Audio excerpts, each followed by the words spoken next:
Welcome back to Grief Inspired. My name is Catherine McNulty, and today we are going to talk about why you shouldn't always believe the thoughts that are going off in your head. So we're going to talk about what's going on in your head. I've had a lot of different people that I've been working with lately. This conversation has been coming up, and what's interesting is I always learn when I am working with clients, and so I want to share something that I learned that I think is very powerful. So stay tuned.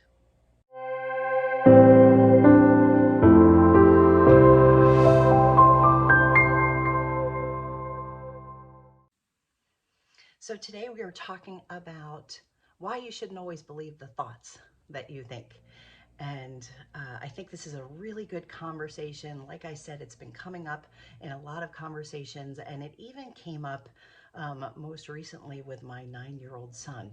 We go to karate together, and he was there, and the grandmaster at the dojo where we work out, he made him stop and continue to jump rope because he was having trouble doing it. And she made him do it while the rest of us played with she was teaching us how to use rubber foam nunchucks. So it was super fun. It was something that he wished he could do. He didn't get to do it. And afterwards, she said to him, I really need you to try harder. I need you to work hard. I want you to be healthy. Got home, he was really down on himself. And when we talked about it the following day, he said, well, I really just feel like a failure. I feel like I failed when she told me that. And she said that I'm not healthy and that I'm fat. And I said, well, I don't think that she said you were fat. What she said was she wants you to be healthy. And I explained to him, I said, see how your brain did that to you? Your brain made you think that that's what she said.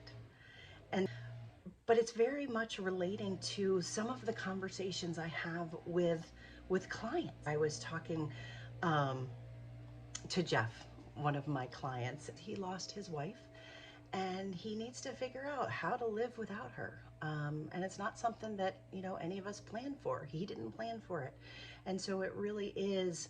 It's a journey for him. But one of the things that he shared with me that I thought was so good,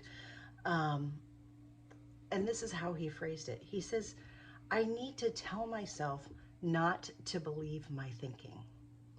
And I thought that was just so powerful because sometimes we tell ourselves things that just aren't true.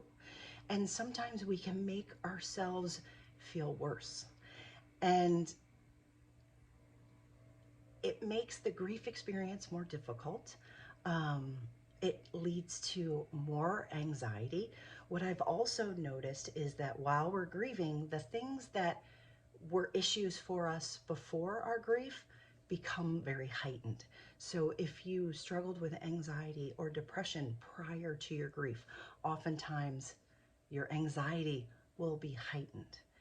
And so I've been having a lot of conversations around this, and I think that there's good news and there's bad news, right? The good news is that we can see when Jeff says I need to tell myself not to believe my thinking, that what that tells me is that he understands that he has the ability to control his thoughts. And this is something that we talk about in depth in my grief course, because we don't always know.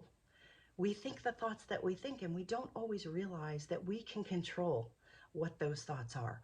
So the thoughts, if they're negative, if they're not positive, if they're blaming, criticizing, judging of ourselves, if they're feelings of guilt where we beat ourselves up.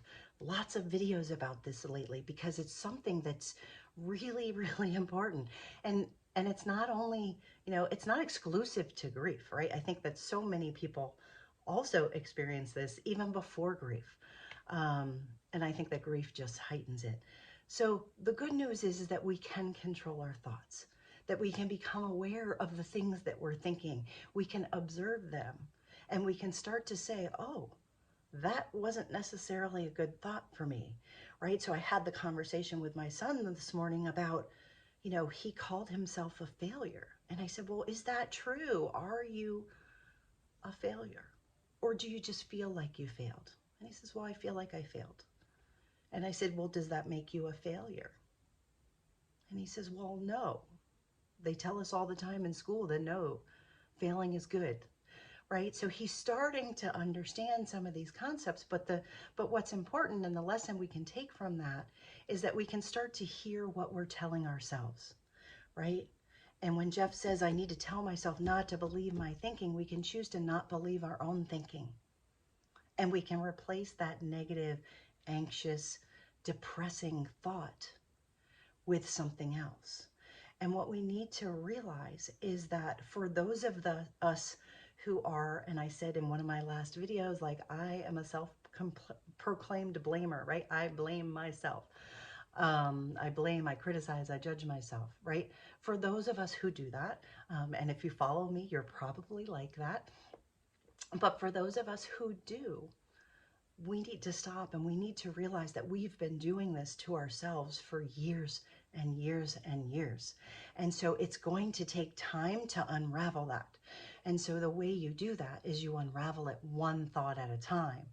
So you notice when you think, I'm a bad person, I'm a bad daughter, I wasn't a good husband, I should have done something differently. Why didn't I do what I wanted to do? When you start going down that route, you can notice that thought, and then you can replace it with something else that's maybe, well, I didn't know. I'm not a failure. I need to forgive myself. I did the best I could. I'm not perfect. So it's one thought at a time that you replace it with. And over time, you will start to unroll those thoughts. But again, like I said, we've spent years doing this to ourselves.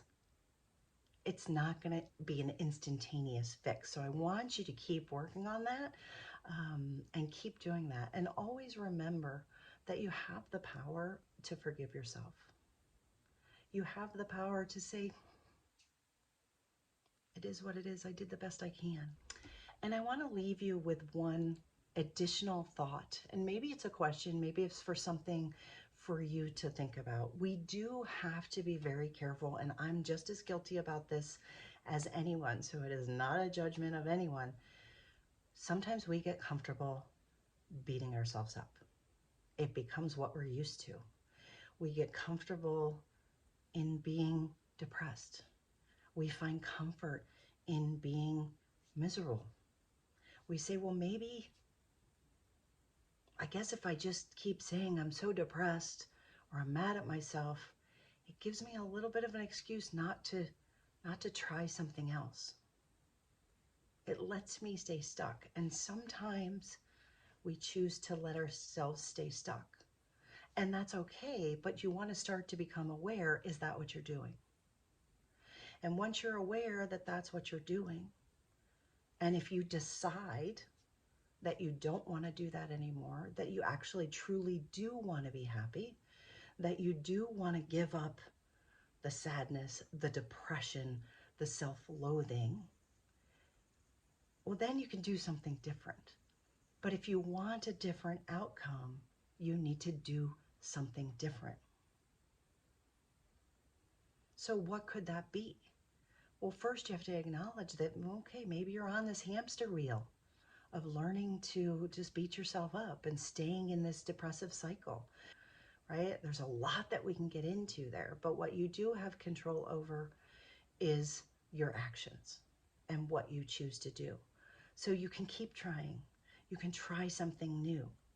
You can try a grief course. You can try my journal if you haven't tried my journal yet. You can try a one-on-one call with me. You can try writing down all the negative thoughts that you have in your head and reading them and going through every single one and saying, do I believe this is true? Right? There's a video that just came out talking about the work of Byron Katie and her 4 questions. Is it true? Can I absolutely be sure that it's true? What happens when I think this thought? And who would I be without this thought? Right? That's another technique. These are all techniques that you can try.